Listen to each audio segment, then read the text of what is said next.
र नक्सा प्रकाशित गर्नुभन्दा अगाडि नै वार्ता भएर समस्याको समाधान भयो भने त्यो धेरै राम्रो कुरा हो। कहीँ न कहीँ त्यसका विभिन्न विकल्पहरूमाथि छलफल सुरु भयो भने पनि त्यो ऐतिहासिक कुरा नै हुन्छ भन्ने मेरो विश्वास पनि थियो।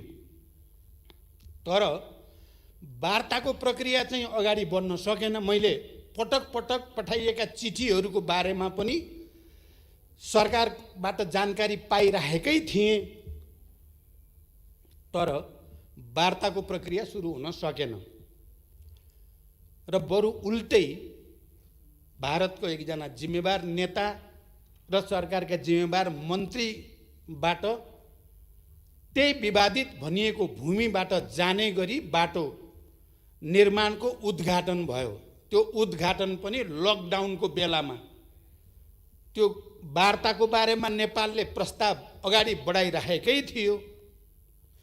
त्यसको बारेमा सकारात्मक पहल र त्यसको निम्ति तत्परता प्रदर्शन गर्नुको सट्टा झन् उल्टै त्यही भूमि छिरेर मानसरोवरसम्म जाने बाटोको उद्घाटन गरिदिँदा हामी सबैलाई अझ बढी उद्वेलित, अझ बढी तरङ्गित र आम नेपालीहरूको राष्ट्रिय भावनालाई त्यसले अलिअलि चुनौती दिए जस्तो पनि, अलिकति उद्वेलित बनाए जस्तो पनि हामी सबैलाई महसुस भयो नै। त्यसकारण मैले सर्वदलीय बैठकमा पनि भनेको थिएँ र आज म यो सम्मानित सदनलाई पनि भन्न चाहन्छु, प्रकारान्तरले त्यो नक्सा प्रकाशित गरेर र त्यो बाटो उद्घाटन गरेर भारतले हामी नेपालीहरूलाई एकताबद्ध हुन, आफ्नो गुमेको जमिन फिर्ता लिनको लागि अगाडि बढ्न नकारात्मक रूपले जो चुनौती दियो, म त्यसको लागि ती मन्त्रीहरू भारतका र ती नेताहरूलाई धन्यवाद पनि भन्न चाहन्छु। इतिहासको जिम्मेवारी पुरा गर्नको लागि हामीलाई घचघच्याउनु भयो तपाईँहरूले। तपाईँहरूले त्यसो नगरेको भए हामी त अलि अर्कै तरिकाले समस्या समाधान गर्न चाहेका थियौँ। वार्ता संवादकै बाटोबाट नै यो समस्याको समाधान होस् भन्ने चाहेका थियौँ। तर आज हामी संविधान संशोधनको यो घडीसम्म आइपुगेका छौँ। यसको के अर्थ होइन भने र हुन हुँदैन भने हामी फेरि भारतसँग कुनै खालको दुश्मनी चाहेका छौँ त भन्दा बिल्कुल छैनौँ। हामी भारतसँग फेरि पनि यो समस्याको शान्तिपूर्ण कूटनैतिक र राजनीतिक संवादको माध्यमबाट समस्याको समाधान चाहन्छौँ। मलाई लाग्छ नेपाल सरकारले पनि र हामी कसैले पनि यो मुद्दालाई अनावश्यक प्रोभोकेसन गरेर समाधान नहुने दिशातिर लैजान चाहेका छैनौँ। बरु यसलाई एकपटक र सधैँका निम्ति समाधान गर्ने उपायको हामी खोजीमा छौँ। हामी राजनीतिक नेतृत्वमा भएका पार्टीका नेताहरू सबै गम्भीर छौँ। यो परिस्थिति नआइदिएको भए हुन्थ्यो। यो परिस्थिति आउनुभन्दा अगाडि नै वार्ता र संवादबाट समस्याको समाधान गर्न सक्नु पाएको भए हुन्थ्यो। हाम्रो तर्फबाट हामीले प्रयास नगरेको होइन। हाम्रो तर्फबाट हामीले अधिकतम प्रयास अन्तिम समयसम्म पनि गरेकै छौँ। आज संविधान संशोधन मार्फत हामीले संविधानमा यो लोगोलाई अहिले नयाँ नक्सा अनुसार अपग्रेड गरे पनि, संशोधन गरे पनि हामी भारत सरकारसँग फेरि पनि विनम्रतापूर्वक आग्रह गर्न चाहन्छौँ। हामी मित्रता चाहेका छौँ। हामी असल छिमेकीको एउटा नयाँ सम्बन्धको युगतिर लान चाहेका छौँ। हामी विकास र समृद्धिको नयाँ युगतिर नेपाललाई लान चाहेका छौँ र यसमा भारतको मैत्री र सहयोग अपरिहार्य छ। त्यसकारण म के भन्न चाहन्छु भने आज यो सम्मानित सदनबाट यो निर्णय सर्वसम्मत रूपबाट हुनु भनेको भारतसँग दूरी बढाउनु चाहिँ होइन, बरु भारतलाई यो समस्या समाधानको निम्ति अझ बढी घचघच्याउनु, उहाँहरूलाई अझ बढी प्रेरित गर्नु, उहाँहरू यो समस्याको सत्य तथ्यका आधारमा, ऐतिहासिक तथ्य तथ्याङ्क दस्तावेजका आधारमा समस्याको सदाका लागि समाधान गरेर एउटा असल मैत्रीको एउटा नयाँ चरणतिर लैजानको लागि एउटा वातावरण बनोस् भन्ने हाम्रो चाहना छ। म नेकपाको तर्फबाट यो कुरो बडो प्रष्ट भाषामा भन्न चाहन्छु। हामी हाम्रा छिमेकीहरूसँग, भारतसँग, चीनसँग एउटा सुमधुर मैत्री सम्बन्ध, सन्तुलित र हाम्रो स्वतन्त्र असंलग्न परराष्ट्र नीति अनुसारको एउटा नयाँ सम्बन्ध विकास गरेर हामी नेपाली जनताको समृद्धि र विकासको आकांक्षालाई सम्बोधन गर्न चाहेका छौँ।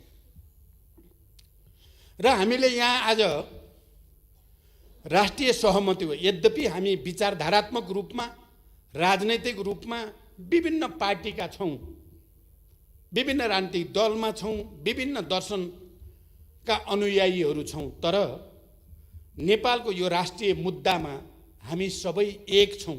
सबै दलहरू एक छौँ।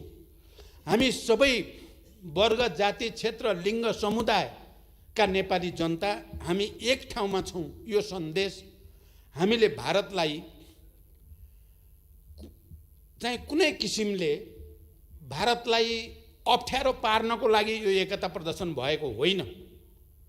बरु भारतले हाम्रो समस्या ठिक ढङ्गले बुझिदियोस्, नेपाली जनताको भावनालाई, नेपाली जनताको चाहनालाई भारतले राम्रोसँग विचार गरिदियोस् भन्ने एउटा सन्देश प्रवाह गर्न चाहेका छौँ। र अन्ततः हामीलाई थाहा छ समस्याको समाधान संवाद र वार्ताबाटै हुने हो। हामी यसलाई योभन्दा पर चर्काएर कसैलाई पनि फाइदा छैन भन्ने कुरामा हामी सचेत छौँ। हामी त्यस्तो कुनै दुविधामा छैनौँ। हामी त्यस्तो कुनै बचकाना आवेगमा छैनौँ कि हामी निहित राजनीतिक स्वार्थको निम्ति यस्तो राष्ट्रिय संवेदनशील र ऐतिहासिक मुद्दामा खेलबाड गर्ने नेतृत्व हामी होइन। यदि हामी त्यस्तो हुन्थ्यो भने हामीले नेपालमा यो परिवर्तन सम्भव तुल्याउन सक्ने थिएनौँ। हामीले नेपालमा शान्तिको एउटा नयाँ उदाहरण विश्व सामु प्रस्तुत गर्न सक्ने थिएनौँ। हामीले यो परिवर्तनलाई यो स्तरमा ल्याउन सक्ने थिएनौँ। त्यसकारण अहिले फेरि एकचोटि हामीले विश्व सामु एउटा सन्देश दिएका छौँ। हामी नेपालीहरू नेपालको राष्ट्रिय मुद्दामा, ऐतिहासिक मुद्दामा एक ठाउँमा खडा हुन्छन्। हिजो पनि हामीले त्यो साबित गरेका हौँ, आज पनि हामीले त्यो साबित गरेका छौँ र मलाई विश्वास छ भोलि पनि हामी राष्ट्रिय मुद्दामा एकजुट भएर नै विश्वलाई एउटा सन्देश दिइराख्नेछौँ। म भारतको सरकार, त्यहाँका राजनीतिक नेताहरू, राजनीतिक दलहरू, त्यहाँका बुद्धिजीवी, त्यहाँका पत्रकारहरूलाई पनि नेपाली जनताको यो भावना र संवेदनशीलतालाई गम्भीरतापूर्वक लिइदिन म हार्दिक रूपले आग्रह गर्न चाहन्छु।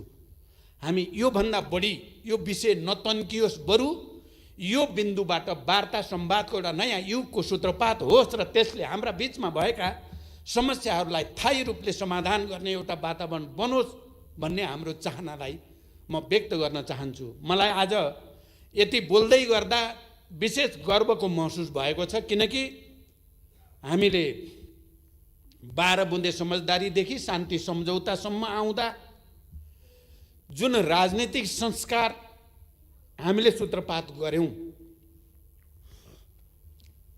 त्यो र भूकम्पको बेलामा हामीले जे भन्यौं र गर्यौं, त्यो संविधान बनाउने बेलामा हामीले जे भन्यौं र गर्यौं त्यो सबै, र अहिले यो विषयमा हामीले जुन एकता प्रदर्शन गरे यो सबैले नेपाली कल्चर, नेपालको मनोविज्ञान, नेपाली भावना, नेपाली चेतनालाई अभिव्यक्त गरेको छ। मैले यो सदनमा आउँदै गर्दा बाटोमा मेरो स्टाफ साथीले भन्नुभयो, कोहीले भनेका छन् रे, लौ पार्टीहरूले त देश बचाउन सक्ने भएनन्, अब फेरि सामन्तहरू नै आउन पर्यो भनेर पनि प्लेकार्ड बोकेका छन् अरे भनेर सुनाउनु भयो मलाई। मैले त्यसो भएर आज सुरुमै भने, राजतन्त्रले गुमाएको जमिन गणतन्त्रले फिर्ता ल्याउँदैछ, खबरदार। नेपाली जनतालाई भ्रमित गर्ने कहीँ कतैबाट कुत्सित प्रयास नहोस्। आज 21औं शताब्दीमा ठुलो सङ्घर्ष र बलिदानबाट खारिएर आएको नेपाली जनता कसैको भ्रमको पछि लाग्ने छैनन्। बरु राष्ट्रिय एकताको साथ हामी यो मुद्दालाई पनि र अहिलेको कोरोना महामारी जो विश्वव्यापी रूपमा देखा परेको छ त्यसको पनि राष्ट्रिय सहमतिको साथै सामना गरेर हामीले देखाउने छौँ। मलाई शान्ति सम्झौताको एउटा हस्ताक्षरकर्ताको हैसियतले 7 दलको तर्फबाट तत्कालीन प्रधानमन्त्री गिरिजाप्रसाद कोइराला र मैले यसै हलमा हस्ताक्षर गरेका थियौँ। त्यो दिन पनि मैले सम्झिन चाहन्छु र सुशील कोइराला प्रधानमन्त्री हुँदा मैले अपोजिसन लिडरको हैसियतमा यसै रोस्टमबाट उठेर म अब अपोजिसनको भूमिकामा रहन्न, तपाईँ अगाडि बढ्नुहोस्, यो भूकम्पको त्रासदीबाट नेपाली जनतालाई राहत दिन हामी एक छौँ, एक हुनेछौँ भनेर मैले यहीँबाट अपिल गरेको थिएँ। आज यो राष्ट्रिय मुद्दामा पनि म त्यही एकताको निम्ति सबैसँग अपिल गर्न चाहन्छु। धमिलो पानीमा माछा मार्ने हामी कसैले पनि प्रयास नगरौँ, राष्ट्रिय मुद्दामा राष्ट्रिय गम्भीरता प्रदर्शन गरौँ भन्न चाहन्छु।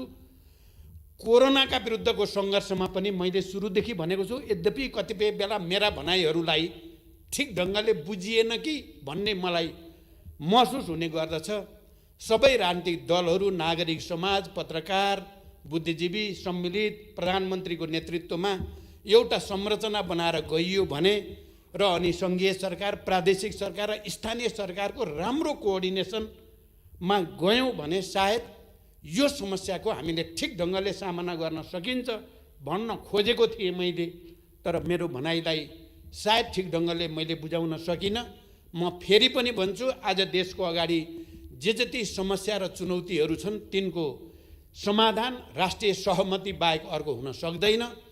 त्यही राष्ट्रिय सहमतिको निम्ति फेरि एकचोटि सबैसँग अपिल गर्दै सभामुख महोदय म बिदा हुन चाहन्छु। धन्यवाद।